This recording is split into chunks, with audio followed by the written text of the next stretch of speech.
Good people YouTube, I'm the Watch Idiot. So I got the SPB313, over here, focus, Slim Turtle about 3 months ago now, and I've absolutely been loving this, especially because it's my first time experiencing this dial and bezel combination, white dial, black bezel. But as far as upgraded turtles go, I was also strongly considering the King Turtle over here, and that's because I used to own the SRPE03 turtle, the standard turtle with the blue dial, blue bezel, and I absolutely loved it. So obviously a fully upgraded version of that watch should be pretty awesome for me, right? And maybe it's better than my SPB313 over here. So yeah, I don't know. Yeah, these are the things that keep me up at night.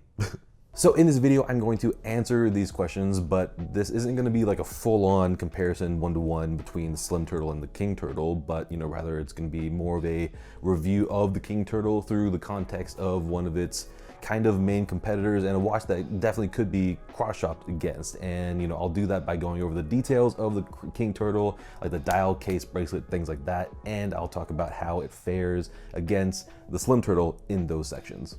And finally, I will, see how they compare in terms of value and if I'm going to end up keeping the King Turtle, especially after, pining for it, for such a long time. Oh, and stay tuned to the end of the video for details on part 2 of my 10K subscriber giveaway, because it's happening now. And yeah, go ahead and like and subscribe because that's part of what you need to do to win. So yeah, without further ado, let's get into it.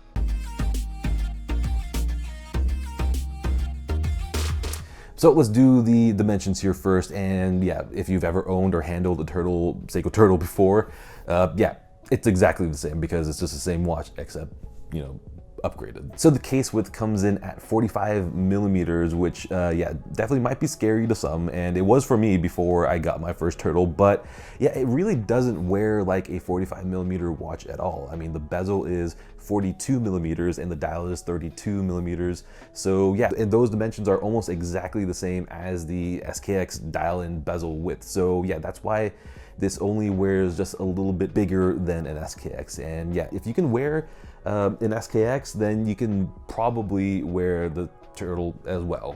But compared to the Slim Turtle, it is much bigger because the Slim Turtle case width is 41 millimeters and it wears a bit smaller than that, in the same way that the King Turtle wears smaller than 45 millimeters. And as far as the thickness goes, the King Turtle is 1 millimeter thicker than the Slim Turtle at just over 13 millimeters versus 12.1 on the Slim Turtle. But the King Turtle doesn't wear or feel thick at all because it's all proportionate, and Seiko cases are always super comfy, and yeah, this case is no exception. And then we have the lug-to-lug dimensions, and despite the gap in size, in the case width, the lug-to-lugs really aren't that different. So it's 46.8 millimeters for the Slim Turtle, which is really nice and compact.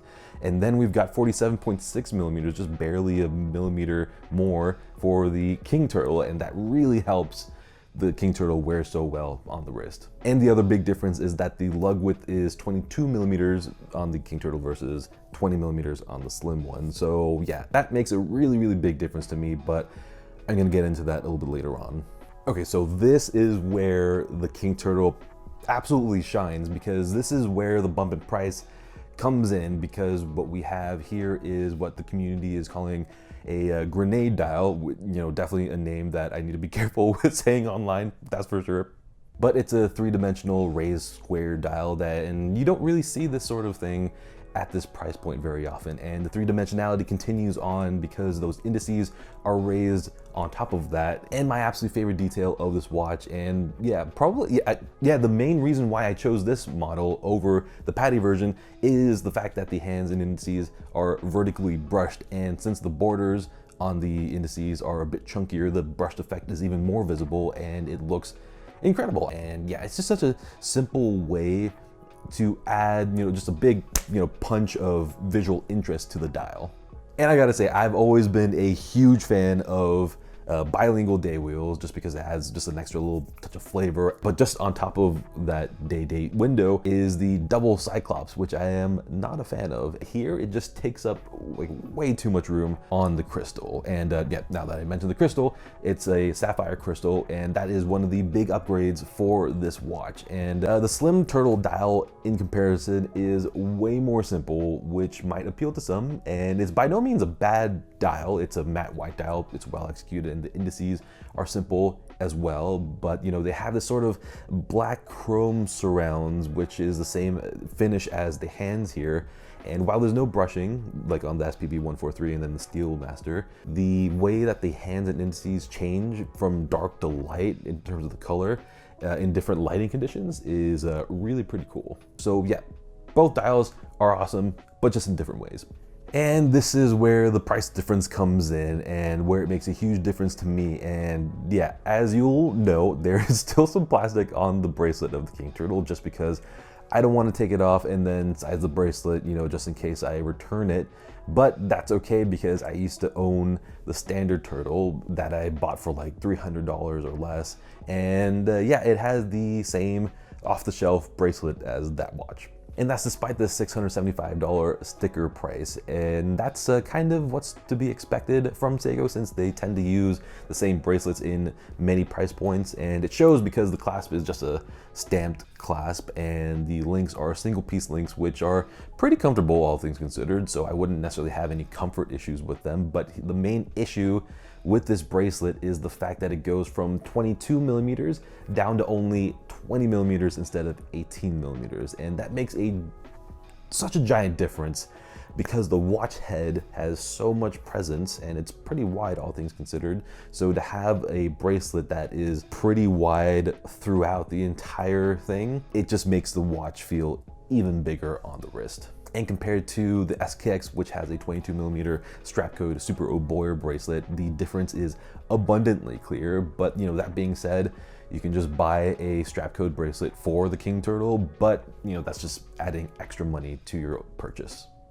And the difference is even more stark when compared to the Slim Turtle, because here we have a bracelet that I've only seen on this watch, and it's a 5-link fully brushed bracelet that goes extremely well with the watch head, and it tapers only 2 millimeters, you know, which isn't ideal, but you know, like the King Turtle, but it works here because it's 20 going down to 18, so it's already less metal, and it looks more proportionate because it's 5 links across. I mean, the bracelet is definitely not perfect still, you know, since the clasp, they tried to reduce it to make it look more dressy, I guess. And yeah, it comes with a reduced number of micro adjustals. I think it's 2 now. I haven't even seen that clasp in a long time, but it's not that big a deal in the end, because I just changed the clasp and moved on with my life. But yeah, this bracelet just elevates the whole watch, which is the most important thing for me. And the fact that it is a good looking, fully brushed, unique bracelet that's just not an off-the-shelf bracelet is actually one of the main reasons why I even considered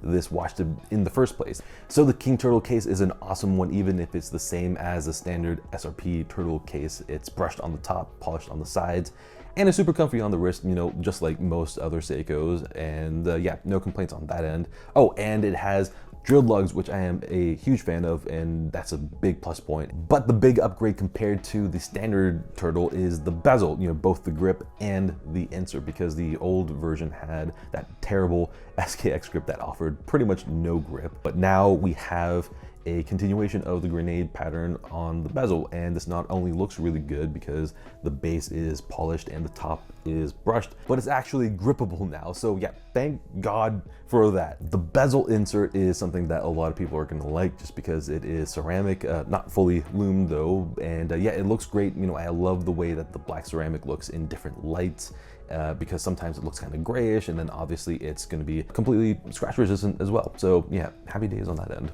The Slim Turtle, on the other hand, has a far more classic case and bezel combination. I mean, the case is a fully, you know, brushed, you know, Slim Turtle case, and I absolutely love seeing it from the side because of that swooping line that just goes from the top to the bottom of the case. It just looks so pleasant. And the bezel grip is a classic coin edge grip, and it's way more grippy than the even the updated grenade pattern bezel on the King Turtle, and you know, as nice as it looks, And most notably, the insert is a black aluminum insert, which, you know, so many people will just say that, oh, it's just worse. But I don't see it that way, just because I see the choice between different bezel insert materials more as a stylistic and aesthetic choice. Ceramic bezel is obviously going to be more scratch resistant, but it doesn't have the same look as an aluminum bezel. It looks, you know, far more modern, and if you're trying to go for something that's more vintage, then a aluminum bezel insert might pair better. But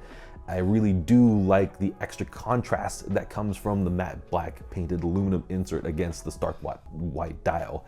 And that same contrast could not be achieved with a ceramic bezel or a brushed steel bezel like on the SPB313, as good as both of them look. So value, and which one am I going to keep / will return? The King Turtle. And yeah, this is a choice that I made when I got the Slim Turtle in the first place, you know, and even after that I really wanted to get the King Turtle. But for me, the difference in the overall aesthetic and also the size is the most important thing, you know, and that goes over the idea of value itself, because I know some other channels have said that, you know, there's no point in getting the Slim Turtle, you know, since this King Turtle, which is better on paper in every way, costs less. So yeah, that's no point. But no, I got the King Turtle from Amazon for like $470, and the sticker price is $675. And for a $470 Seiko, it does offer mega value because you're getting a bunch of upgrades, you know, like the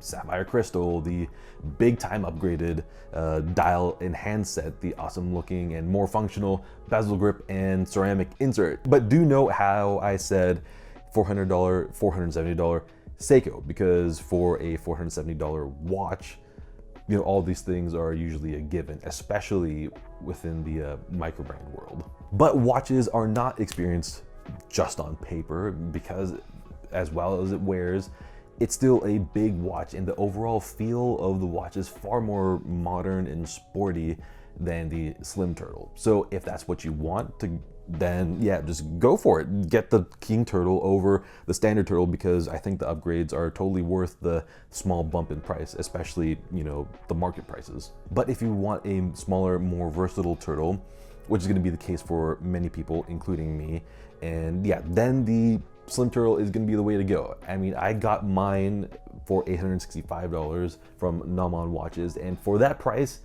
I'm really pleased with what I got from Seiko, because I love the fully brushed, curvy, simple case and the simple bezel combination. Yeah, it just works for me for its purpose. And the huge plus point for me is that unique bracelet that just sets off the entire watch. And to get, you know, a unique bracelet from Seiko at effectively $865, it feels really good given their higher prices. And there's a reason why I got this as my first ever, you know, $1,000 range Prospex diver. And in the end, while these are watches that can coexist in a collection, I'm going to be returning the King Turtle because it just doesn't add value to me, and I really don't need another big Seiko tool watch. I mean, the money can be used for something different. Okay, so it is giveaway time, and it is the Citizen ProMaster Diver, and I have the black dial version that I absolutely love, and I made a video for it